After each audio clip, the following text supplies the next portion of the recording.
சின்ன பிள்ளைங்களோட அவங்க கூடயே இருக்கும். உன்னுடைய படிப்பை பாரு, உன்னுடைய இதை பாரு, உன்னுடைய வாழ்க்கையை பாரு, அவங்கவுங்க வாழ்க்கையை பார்த்துன்னு இருக்கிறாங்க, நீ ஏன் பார்த்துக்கோ, ஏன் இந்த மாதிரிலாம் போகிறேன்னா எனக்கு பிடிக்கல, எனக்கு கம்ப்யூட்டரில் எனக்கு தட்ட தெரியல, அதனால் ஒரு வருஷம் காலேஜ்லேயும் சேர்த்து சரி காலேஜ் படிக்கிறியான்னு சொன்னேன். ஒருத்தவங்க மூலியமாக சேர்த்து விட்டோம்மா, அவங்க ஹெல்ப் பண்ணுறேன்னு சொன்னாங்க. அதுவும் சேர்த்தா அதுக்கும் போகல. ஒரு 5 நாள் இருந்தா இந்த பூந்தமல்லியில் தான் இங்கே தான் சேர்த்து விட்டேன். அங்கேயே படிக்கிற மாதிரி அங்கேயே ஒரு 5 நாள் தான் இருந்தா. அதுக்கும் காசு கட்டி இவ்வளோ வேஸ்ட்டு பண்ணி கேட்டால் அவங்க காசு கொடுக்கல, அதனால தான் என்னை இது பண்ணிட்டாங்கன்னுச்சு. நானே போன ஒரு இந்த ஸ்கூல் இது திறக்கும்போது காலேஜ் திறக்கும்போது நான் வீட்டு வேலை செஞ்சு 5000 ரூபாய் கட்டிகிட்டே வந்தேன். சரி அவங்க எதனா இது பண்ணுவாங்க, சரி அதுன்னு இப்போ கூட அது போகலம்மா. இன்னும் ரொம்ப டார்ச்சர்.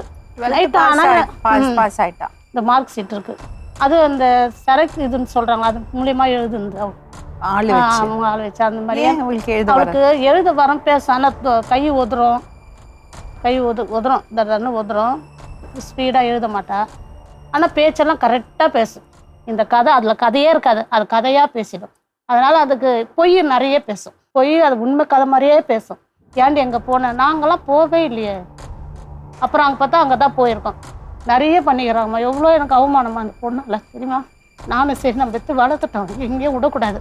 யாருக்குமே எந்த ஆசிரமாக்கும் தெரியும் அது பண்ண அமுக்கலெல்லாம். கேட்டால் குழந்தையில என்னம்மா தெரிஞ்சுது, எனக்கு குழந்தையா இருக்கும்போது நல்லா தானே இருந்தது, நல்லா பிறந்த நாள் கூட இது வீட்டிலே அவ்வளோ ஃபங்க்ஷன் மாதிரி நடத்தினேன். அதுக்கு எல்லாமே நல்லா வயசுக்கு வந்ததுக்கு எல்லாமே செஞ்சேன். என்னை பார்த்து குழந்தை வளர்க்குறவங்க ரொம்ப பெரிய இது எங்கேருந்தோ தூக்கின்னு வந்தது. இது எப்படி நல்லா குழந்தை வளர்க்குது, நம்ம பெற்றுருக்குறோமே, நம்ம இப்படி வளர்க்குறோமே, எவ்வளோ பெரிய என்னை பார்த்து குழந்தை வளர்த்துங்க நிறையப்போம். அந்த அளவுக்கு வச்சுருந்தோம்மா. அது சீராக வீட்டில் இருக்க மாட்டுது, எங்களை தூங்கவே விடாது, நைட்டில் தூங்கவே விடாது. ஏன் என்ன பண்ணுவான், பேசிக்கினே இருக்கோம். எதனா பேசுவலாம், அவளே பேசிப்பாளா, என்கிட்டே பேசும், அதுவே பேசிங்க. எங்கள் அம்மாவை அசிங்கமாக திட்டுது. அம்மா அவளை ரொம்ப திட்டுவாங்களா? அவங்களுக்கு பேசவே தெரியாதுமா. கை கால் விழுந்துட்டு 10 உக்காந்துக்கிறாங்க. 76 வயசு 77 வயசு ஆகுதுமா அவங்களுக்கு. இந்த பொண்ணால் தான்மா அவங்களுக்கு கை காலே விழுந்தது. தேடி டென்ஷன் ஆகி நல்லா இருந்தவங்க காணுமா அந்த பொண்ணு. எப்போ பாரு இப்போ கூட கேட்பாங்க, அம்மா அந்த பொண்ணு காணுமா, அம்மா கம்முன்னு இருமாடி என்னவேன்.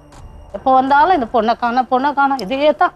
எங்கன்னா சுற்றிட்டு இப்படி வருதுமா, என்னம்மா பண்ணுறது. ஒரு ஆம்பளை பிள்ளையா இருந்தால் கூட விட்டுடுவேன். எங்கன்னா போகணும், பொம்பளை பிள்ளைய எப்படிமா விட்டுறது. அவரும் பார்த்து எங்கள் வீடு அவரும் பார்த்தாரு, நல்லா பார்ப்போம். நல்ல இது இந்த பொண்ணு இந்த மாதிரி தப்பாக போனதுனால அவரும் பார்க்குறது விட்டார். பரவாயில்ல, நீ இந்த மாதிரி காரியம் செஞ்சுக்கிட்டு எனக்கு ரொம்ப பிடிச்சிது. ஒரு குழந்தை இல்லாத தத்தினி எத்தினி வளர்க்குறேன்னா அது உங்களுக்கு எவ்வளோ புண்ணியம், அதனால் உன்னை எனக்கு ரொம்ப பிடிக்கும்னு சொல்லி அந்த பொண்ணும் நல்லா பார்ப்பார். நல்லா இதுவே கெடுத்துக்குச்சு பேசுறது. ஏன் எனக்கு அவன் எனக்கு அப்பனே கிடையாதுன்றது.